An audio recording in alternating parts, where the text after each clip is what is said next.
Bonsoir, bandeko na ngai bisika nyonso bozali.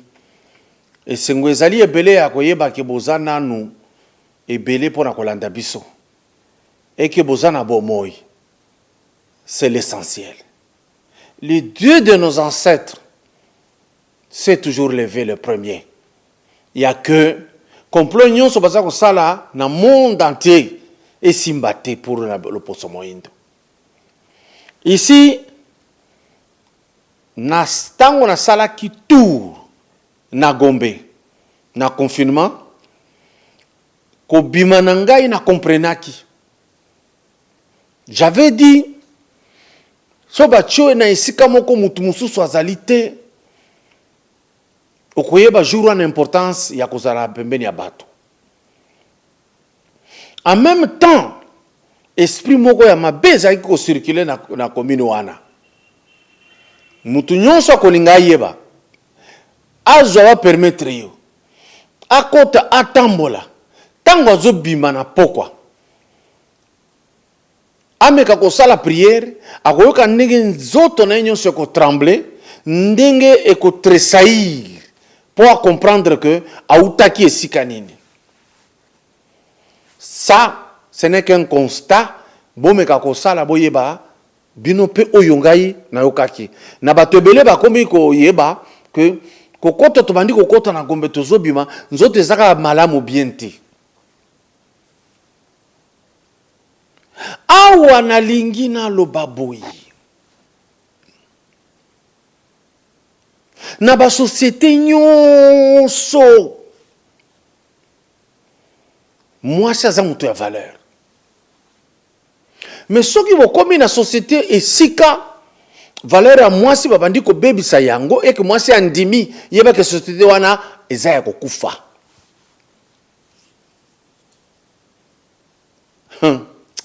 Mawa. Pour moi je me dis étonné ngai encore ma casse. Ya komona moi je suis allé plus de 10 ans na Sénat. Et comment prophétie, comment profession plutôt. Ndenge balobaki ne bêtise nyonso wana. Ba pesi kaka bouquet de fleurs à Bosani. Akena ko kolongola plainte. Et puis mbala moko ba contraindre ye madame Goya haseka bolimbisi na Sénat. Ngana mituni, est-ce que mutuna eza na mapeka?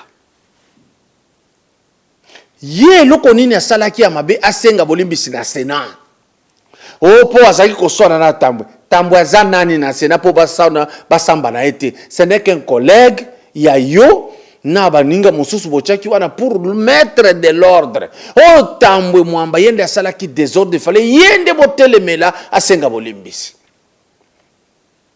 Donc valeur nyonso ya mwasi ba kitisi yango esili lokola li mungwa ya muke na mai bouquet de fleurs. Est-ce que maman Goya ko somba fleur te yo moko? Est-ce que maman Goya soko zo posto na fleur okoki ko senga ngo te ba peso na moment anniversaire? Boni boyondimi ko solder basi pour na fleur. Pas seulement ba pesio fleur pour qu'on retire plainte, mais ba ebisi pe yo ke senga bolimbisi. Et puis au sengi bolimbisi. Mais tant que tu l'as dossier, muto a senga ki ba journaliste ba kota, alo ba bêtise et j'entends mwamba. Ça ne m'étonne pas. Tant que koko zai ko ebisa ngai que tanga passage moko boye kuna na Bible ilobi nzete ya mabe koki jamais kobota mbuma elengi. Par conclusion, le FCC, PPRD et alliés ne peut jamais produire une qualité. Non, pas du tout. Et l'autre qu'on va présenter dans la face du monde, et ça soli D'ailleurs, tout ce temps, vous n'avez jamais été de modèle côté Nabino. Nalingi na répondre batu bazala à l'aise na oyo bakomi na ba réseaux sociaux etali au président français à lobby appelé ultimatum. Déjà mon ultimatum c'est une fausseté bokomi. Koso qui Afrique a beau vaccin n'a pas ultimatum. Monsieur, vous ne savez pas mentir. Parce que le vaccin n'a pas zoamité. Vous pensez que vous écrivez aux bêtes? Vous ne pouvez pas nous mettre la vidéo. C'est pourquoi nous les noirs, tous ceux qui ont un respect face à la race tout. Parce que tous ceux qui que vraiment on est bête. Oh, à lobby, ceux qui ont un vaccin pour l'Europe, l'Europe est à Macron. Lukuta mi bale yangwana. Yami sato. Oboko banda na tourisme te. Écoutez, s'il y a un lieu touristique, c'est en Europe, c'est en Afrique. En Afrique, il y a tout. Toza na savane, toza na forêt, toza na désert, toza na lac, toza na océan, toza na fleuve, toza na ba affluent ebele, toza na ba rivière na ba source. Faune na forêt na biso eza très riche. Donc bino oyo bokanisaka makambo bayebisaka bino na ba télévision nde bolobi na ke tourisme bozanga ka pa ya kokende. Et puis c'est simple.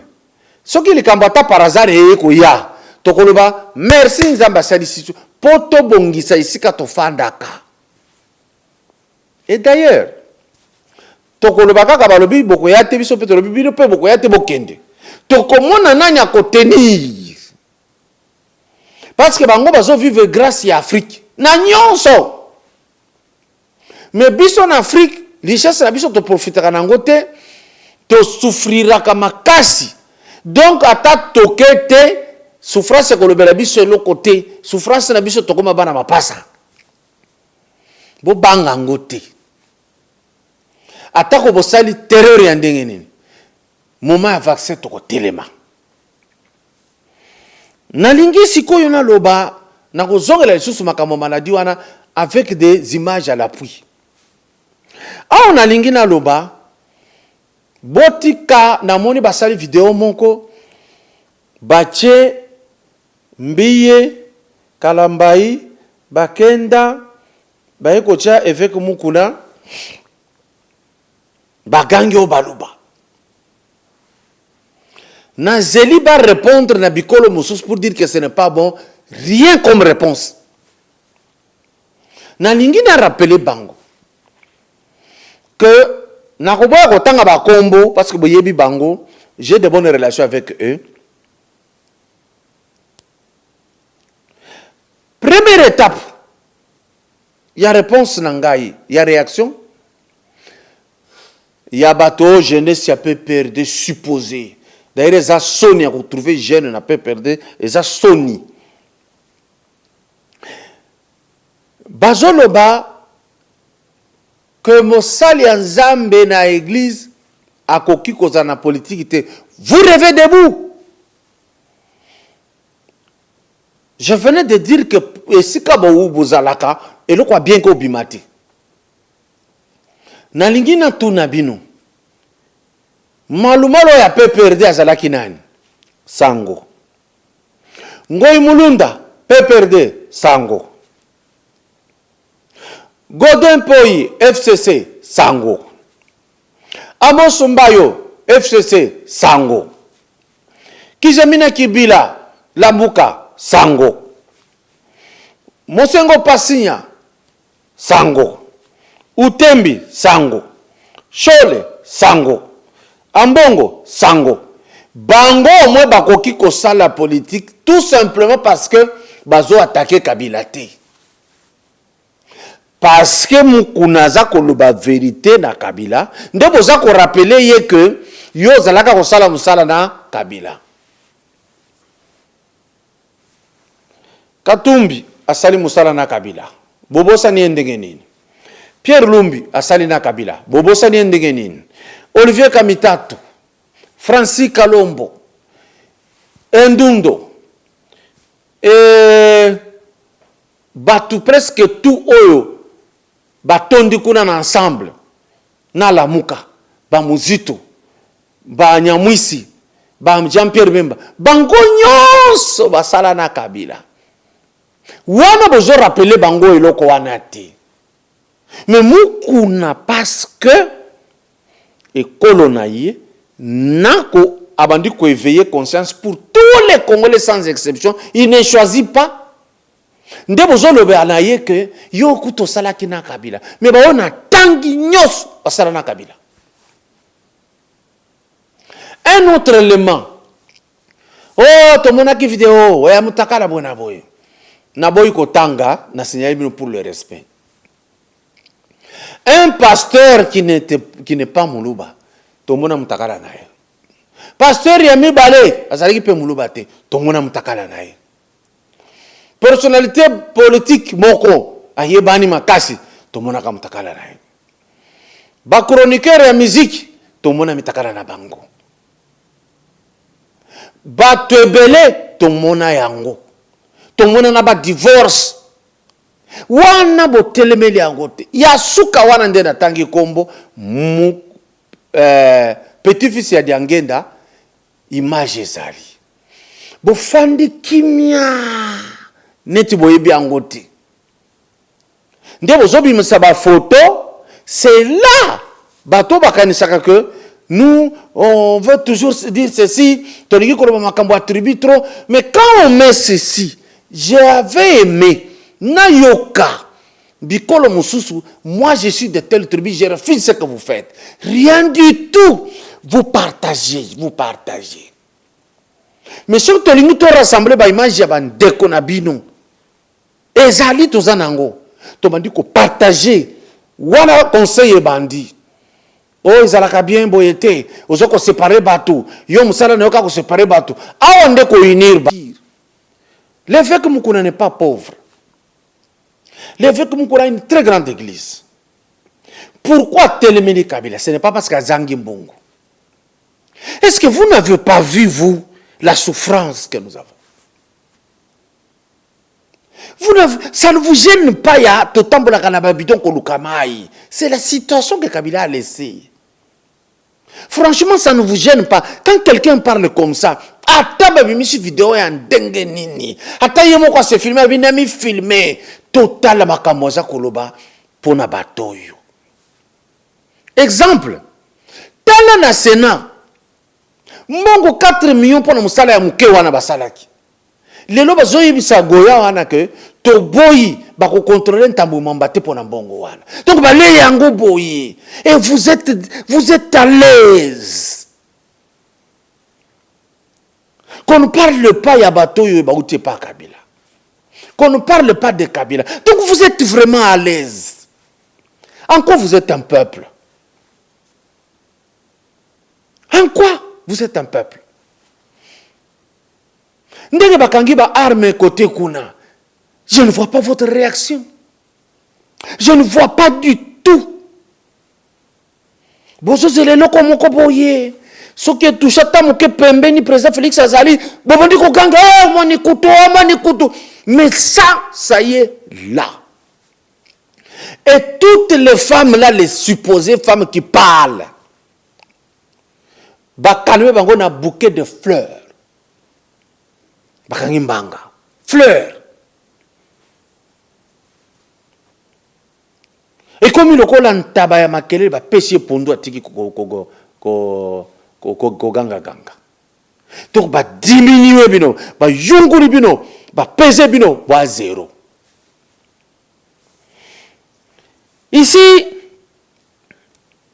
je voudrais dire natia image pour montrer que tant que vous avez besoin de mesure. Naningi natala d'ici le 11. Ce qui France a levé le confinement, n'a pas de réaction à la Kinshasa. Parce que le confinement, ce n'est pas parce que vous avez étudié, vous avez compris, tout simplement vous imitez. Professeur Mouyembe avait dit ceci. Vers le mois de mai, ça sera, nous allons atteindre le pic. Si quoi je ça l'effort, à quoi qui ça chiffre à qui là. Ba mususu, bazoko là qui c'est même des malades. Mais il y a professeur Mouyembe na compagnie na ministre Teni Longondo. Ba tout ozo mona na ba cinquantenaire bazako tambola bazako kende ipai na ipai. Ba oyo balobaki ba kufi coronavirus, je n'ai pas vu ces gens tango bazoko souffrir pour ba kufa. Je n'ai pas vu. Là c'est très important. Awa na lingine tia image ya église la louange na Kimbondo. Bango bakota ka losambo. Ba s'en foutre na décision bozwaki. Na sengi na veter ba tia image. On a filmé ki lelo okoyoka tanga bazo yemba na losambo na bango na la louange na Kimbondo côté ya mama Koko. Tolanda. Bandeko na ngai awa boyoki baza koyemba kuna bandimi eza église la louange ya Kimbondo na Mongafula basangana ka baye ko prier bazo yemba bazo ganga makambo ya confinement bazo respecter ta mukete ezali wana enclos yango wana église la louange ya Mongafula bolanda bazo yemba ba chrétien ya église oyo ya réveil.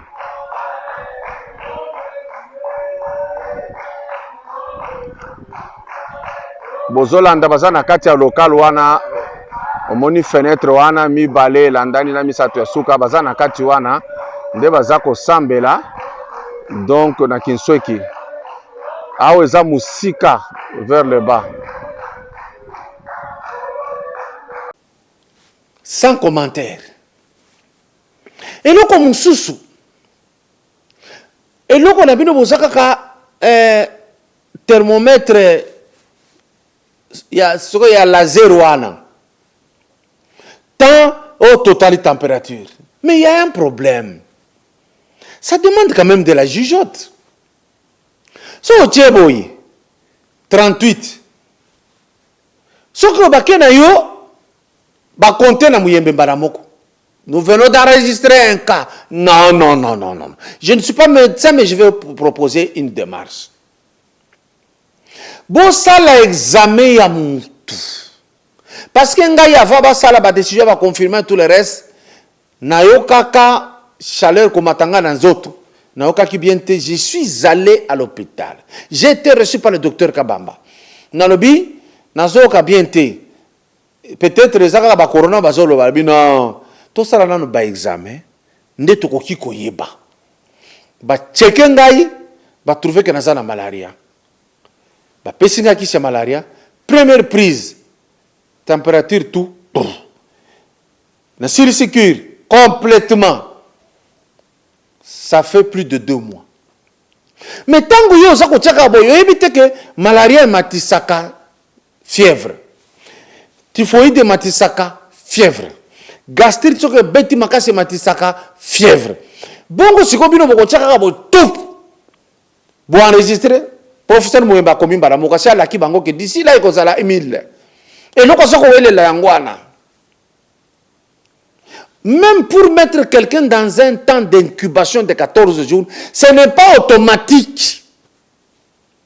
Bon, moni température komata, ba sala examen, soki ba kutu malaria ba traiter, si malaria isilité, fièvre persistait. Boche mutu na quarantaine botala soki ako développer ba symptômes. Na na Kinshasa non non non non non. So ba cheka ka bo tuku parfois yelo ko na bangwana nga ba changa 3 fois ezaka 33 degrés. Si ma oh, ça pile les silaki. Voilà l'équipe de riposte. Alors, je voudrais ici vous dire que le professeur Muyembe, na équipe naïe, Bazako traité na Kinshasa souvent baka oyo eza ya Covid te. Ils n'ont insisté. Balingi ba sepelisa ba patron na bango ya OMS. Balingi ba lakisa ke bayebi musala basala ka musala. Parce que bolanda ki vidéo telekisaki ke na mutu ya diabète abela kakala ayeko kufa ba enregistrer ye. Awa ekomi mutu akufi bakomi ko négocier ebembe. Oh, tokunda ye lokola mutu ya Covid. Po ba konte kaka. So bolingi te bo pesa mwa eloko to pesa bino ebembe na bino tolo ba keza Covid-19 te. Tala niveau ya motema mabe noir à développer. Et qui font ça? Les gens qui sont censés protéger la société. Ici, le professeur Muyembe reste grand. Mais il a péché. Le ministre, il est un peu grand, mais il a péché. Parce que ça a permis au chef de l'État de se déplacer. Pour aller parler avec les malades, le ministre ne le faisait pas, le professeur Muyembe non plus. Alors qu'est-ce qui se passe? Toi aussi tu proposé ba kombo ya batu. Botika ba médecin oyo bazala kakuna ba traiter lo kwa na vis-à-vis. Pona bino ezao ba yaki mutoye to moni kaza nango, vous n'êtes pas là où il y a la vraie maladie. To solo la ki makambo professeur ya docteur Mabisombi. To parler à professeur Tchalala. Docteur, professeur. Lelo nazo ajouté bino Madame Angèle Bipendou, mutu médecin munene. Nazo tia veter. Mouké pour nos problèmes belete. Ya oyo mindele sala ki reportage sur la sœur.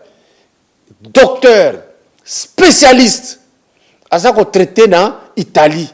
Boyoka ba commissaire na batu oyo baza e corona été mais awa silence radio. Ce qui professeur Muyembe zaki na mayele ya bien. Il allait fédérer autour de lui Madame donc sœur Angèle Bipendou parce que azako traité maladie na traité ngo plus que Muyembe.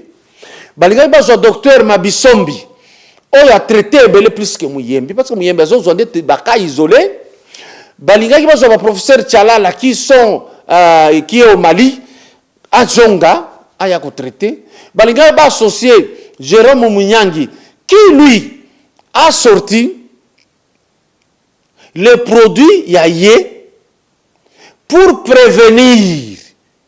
Le produit n'est pas pour traiter le Covid, c'est pour prévenir. C'est ça le produit du docteur Mounyangi. Artemisia. Mais ils ont traité bien Makasi, malaria. Pourquoi bateau il va se retrouver une équipe T? Personnellement, je me suis dit, Baché Soni Kafuta Nakati, Baché Ambongo Nakati, Baché Mwalimu, Oyo ya Mangala, Soki Mangala ya Islam, Nakati, Baké Osani. Baké Osani Nini. S'il s'agit de surveiller l'argent, de contrôler l'argent, laissez l'argent à la présidence là-bas, tout le monde va contrôler en haut, Bango Batika la l'église. Bazui ba spécialiste oyo ba yi ba sangani équipe monko, il y a un coordonnateur mais qui ne décide pas seul. Parce que je vous dis Tolanda vidéo na la kisabino d'abord docteur Mabisombi en Italie et ici ba traité Covid-19 veter.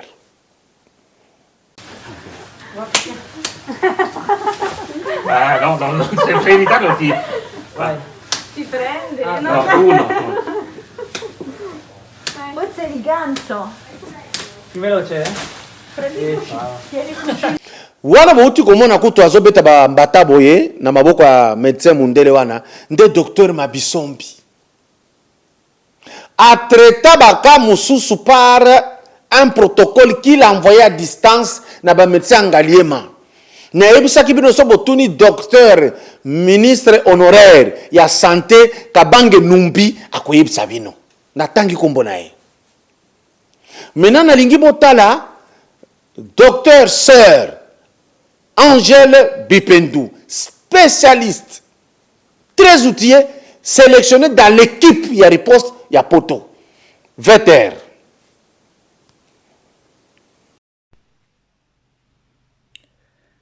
Le Covid se présente de cette manière. Il y a d'abord la période de la contamination. Si la personne a été en contact avec un Covid, la période de manifestation des premiers signes commence de 7 à 14 jours. Donc, de 7 à 14 jours, si c'est vrai la personne a été en contact, commence à manifester d'abord la fièvre. La fièvre va de 37 qui arrive jusqu'à 39. Cette fièvre est persistante. Après la fièvre, il y a la toux. Après la toux, il y a la grippe. Après la grippe, il y a la pulmonite.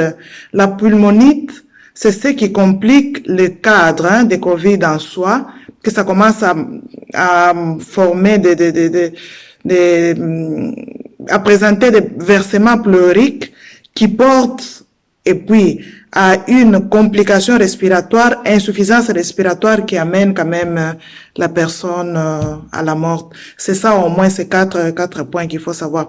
Contamination, fièvre, toux, grippe, versement pleurique, insuffisance respiratoire et la mort des patients. C'est ça au moins ce que moi j'ai vu. C'est ça, c'est comme ça que ça se présente. Angèle Bipendou ferme sa blouse, ajuste une dernière fois son masque et la voilà repartie pour une journée de consultation. Médecin itinérante originaire de la République démocratique du Congo, elle est arrivée en Italie en 2015 et fait désormais partie d'une unité spéciale de lutte contre le Covid-19. Mokonzi mboka bato bango wana ba associé ka bato baya pays na bango ezawa ye moko lobi azana posa ya kosala. Et pour terminer l'émission d'aujourd'hui, na okaki bato mususu baza ko benga ngai pona zongi sela bango image ya oile kaki na afaso kuna na poto ya élection na lingo tia commentaire te botala ndenge élection ezaki ko salema makambo ya fraude ezalaki te o mututel ba salaki jeté vote salemaki et puis pour lui muzinga a gagné na ba balandaki sima Veter.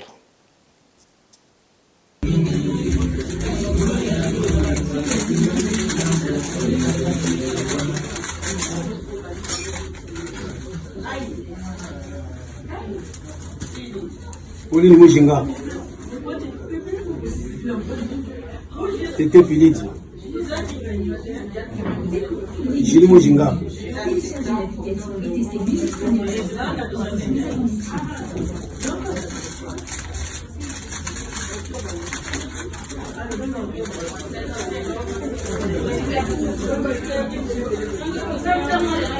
Oli ni mujinga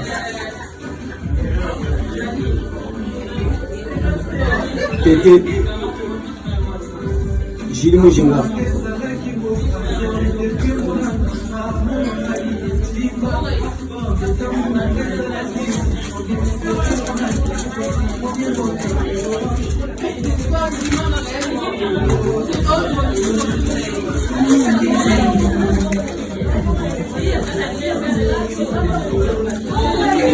Oli ni mujinga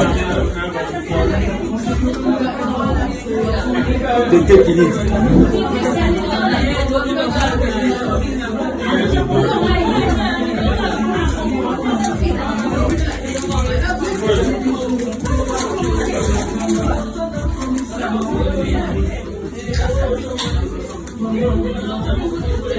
Oli ni mujinga. Pour terminer, nalingi na lakisa image ya Lubumbashi. Na avenue Kamanyola esika biso tozaki koleka. Tango nazokende kotanga na université na Lubumbashi kala. Tango Kabila Joseph ayoko koma président de la République, bato basalaki boye. Yeza na Kinshasa, So lekika na venu balobi oleki pembeni ya rais. Bako beta yo beta batu sérieusement na nzela wana. Ça c'est le pouvoir de Joseph Kabila. Tolanda baoyo bakoyoka Swahili wana te. Bakotuna bato bakoyebisa bango nini baza koloba awa 20h. Cela fait 23 ans que le Louchois était soumis aux nombreuses restrictions sur le boulevard Kamanyola, dans l'espace entre l'avenue Roué et Sandoa. Barrières érigées ça et là et une vitesse réglementée par les agents de l'ordre. L'espace considéré jadis présidentiel est désormais ouvert à tous les usagers de la route, y compris les motards. Une satisfaction est visiblement manifeste aux yeux de Louchois, tout en se rappelant de mauvais souvenirs écopés à travers l'espace Kamanyola. Parce que nakumbuka wakati walinipikaka fimbo muifasi mu 2008 balinipikaka fimbo sana na balanikuria hapo na makuta 50,000 francs. Njoo kupita kwa nilipitaka tu. Mimi nashukuru Mungu kwa ile honorable kama ile anafanya. Barabara inakuwa wazi. Antuka Mungu amsaidie endelee na bintu vyake biote na viendelee kumbele na mumanda ingine tena pite. Non, tunashikia furaha sana tellement que mukwa tracasserie ya mingi. Mais leo tuku surpris ya kuona bantu ba piéton, ba motard, ba mamiotoka biote beko napita, c'est-à-dire une surprise moya nguvu sana. Na soki wana.